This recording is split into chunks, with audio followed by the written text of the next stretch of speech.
Surigao. Welcome to Surigao Waves FM, your daily source of news, music, and good vibes here in the city of Violence Adventure. From the stunning beaches to the bustling streets, we've got you covered with the latest updates, hottest hits, and stories that matter. So sit back, relax, and stay tuned as we bring you another exciting day on air. This is Surigao Waves FM, bringing Surigao closer together, one broadcast at a time. Good day everyone, this is Wismeya Kapasag, bringing you the latest updates in our society in 2025, locally, nationally, and internationally. Here in Surigao, the province continues its recovery from past calamities, with the local government pushing for more infrastructure projects. Just last week on February 1, Governor Robert Lyndon Barbers announced the completion of the Surigao Coastal Road, which aims to improve transportation and boost tourism in areas like Mabwa, Kantiasay, and San Benito. The project is expected to reduce travel time between key municipalities and attract more investors to the region.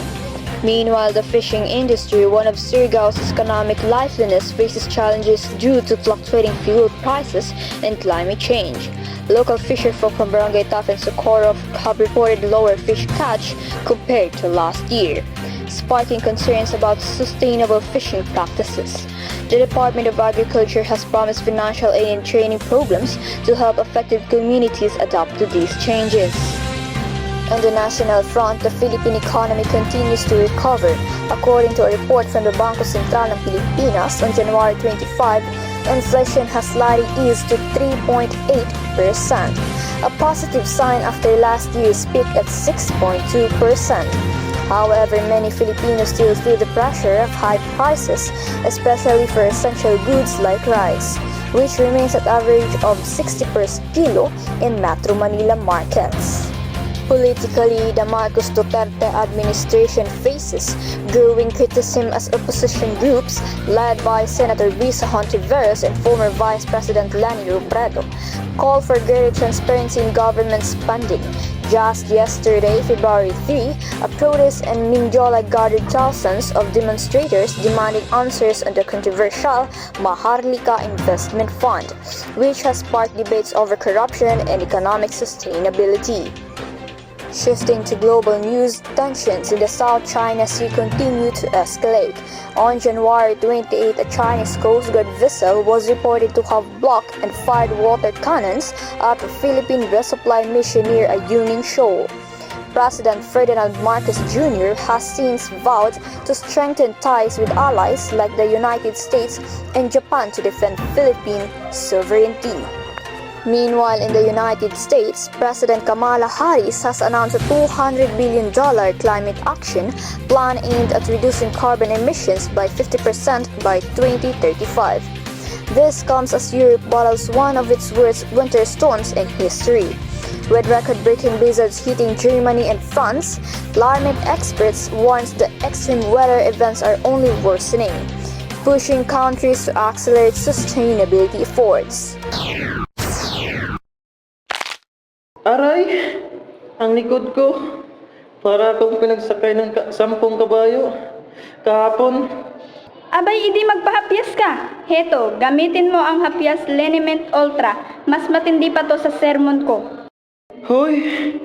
Parang may apoy. Pero ang sarap. Ang init. Ang lamig. Ang sarap. Wow! Aba, bakit bigla kang nagwawala? Mahal! Parang bumalik ang pagkabinata ko. Tara, jogging tayo. Teka, wag mo akong iwan dito. Pahapyas din ako. Good day, Surigaoans. You're turning to Julaya Iviata, bringing you the latest news, events, and highlights about culture from the local, national, and international stage. An unregistered tribal group led by Jujato Corpus Sentinas, aka Dato Adlaw, is causing alarm in Surigao City, claiming to be part of the federal tribal government of the Philippines.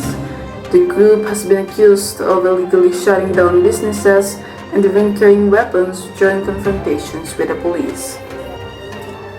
The National Commission on Indigenous Peoples, Caraga, has confirmed that the group is not a legitimate indigenous people organization, raising concerns about their true motives.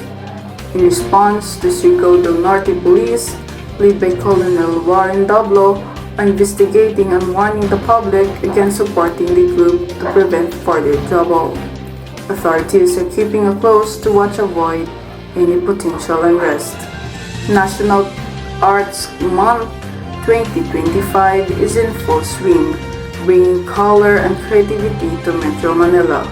The National Commission for Culture and Arts kicked things off on February 3 with an opening ceremony at historic sites in Manila. With the theme honoring singing, Diwa at Damdamin, this year's celebration is packed with workshops, talks, film screenings, and more.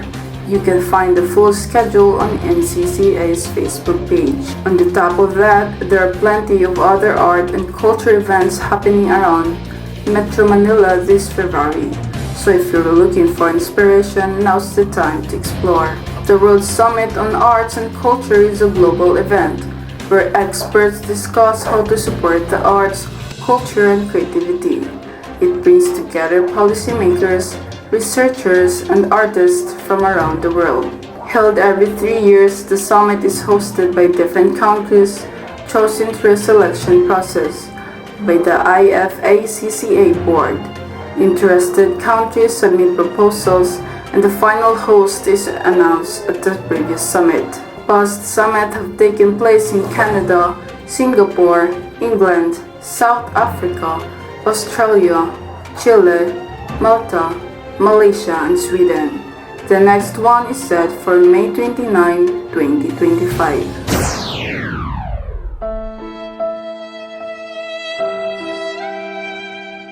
Bakit ganito? Kahit anong kuskus ko, hindi pa rin natatanggal ang mantika. Paulit-ulit na lang akong nasasaktan. Mahal, baka naman kasi mali ang ginagamit mong sabon. Anong ibig mong sabihin? Subukan mo ang sabon linis power. Kahit isang patak lang, tanggal agad ang mantika at sibo. Totoo ba to? Ang bilis! Ang kinis ng plato! Parang bagong kasal lang tayo ulit. At hindi lang yan, mahal. Mas mura pa kaysa dati mong sabon. Mat! Sabon linis power! Hindi mo lang nalinis ang plato. Pinunasan mo rin ang luha ko. Good day, Surigao. This is Sofia Cordero, bringing you the latest political updates from our city, the nation, and around the world. Stay tuned as we delve into today's most significant headlines. Starting with the local politics here in Surigao City. Recent reports have surfaced about a group claiming that the entire Surigao City in Surigao del Sur belong to their ancestral domain. Citing Republic Act 8371, they assert that local businesses have not secured the necessary land occupancy certificates from them. This claim has raised concerns among business owners and local officials, prompting discussion about its legal implication and its potential impact on the local economy. In other news, Senator Christopher Lawrence Bongo recently visited Barangay Washington in Surigao City, where he extended assistance to over 700 residents under the Food for Work program. This initiative aims to support local communities by providing aid in exchange for community service, reflecting the senator's ongoing commitment to grassroots engagement. Turning to the national politics, the campaign season for the midterm election has officially begun, marked by the significant political drama following the recent impeachment of Vice President Sara Duterte. She faces charges that could lead to her removal from the office and a lifetime ban from public service, stemming from the escalating dispute with President Ferdinand Marcos Jr. The upcoming elections are shaping up to be power struggle between these two influential factions. President Marcos, limited to a single term, seeks to secure the legislative majority to advance his agenda, while Duterte fights for her political survival, with an eye on a potential presidential run in 2028. If she overcomes the impeachment trial, the election will determine 12 Senate seats, crucial for an outcome of Duterte's trial, as well as control over numerous local and congressional positions. In other developments, Canada and the Philippines are finalizing a defense pact to facilitate larger joint military exercises. This agreement underscores both nations' effort to uphold the rule of law and bolster defense capabilities amid China's assertiveness in the disputed South China Sea. Canadian Ambassador David Hartman emphasized concern over China's provocative and unlawful action in the region and highlighted the importance of collaborative defense initiatives. The Philippines continued to expand its defense partnerships, having similar agreements with the US and Australia, and is in negotiations with countries such as Japan, France, and New Zealand. Now, let's take a look at the global political landscape.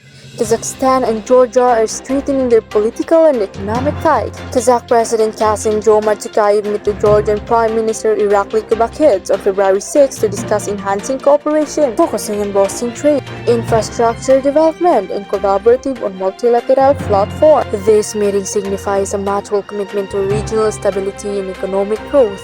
In other international news, Lord Mandelson, a prominent British political figure, met with Liu Jianshao, a Chinese Communist Party official known for overseeing Operation Fox Hunt, a campaign allegedly involving the transnational repression of Chinese dissidents. The meeting intended to discuss UK-China strategic communication and economic relations has raised concern due to Liu's controversial rule. Critics have questioned Mandelson's suitability for diplomatic roles, citing potential conflicts of interest given his consultancy firm's services to Chinese tech giants. That concludes our political updates for today. Stay informed and engaged as politics shapes the world around us. I am Sofia Cordero and this is Surigao Waves FM. Stay safe and have a great day. And that wraps up another day with good music, news, and stories here at Surigao Waves FM. Your voice, your station, your home in Surigao City. Thank you for spending your time with us. We'll be back tomorrow, ready to bring you more of what you love. Until then, keep safe, stay positive, and always share the good vibes. This is Surigao Waves FM signing off for now. Maayong gabi, Surigao, padayon sa kinabuhi.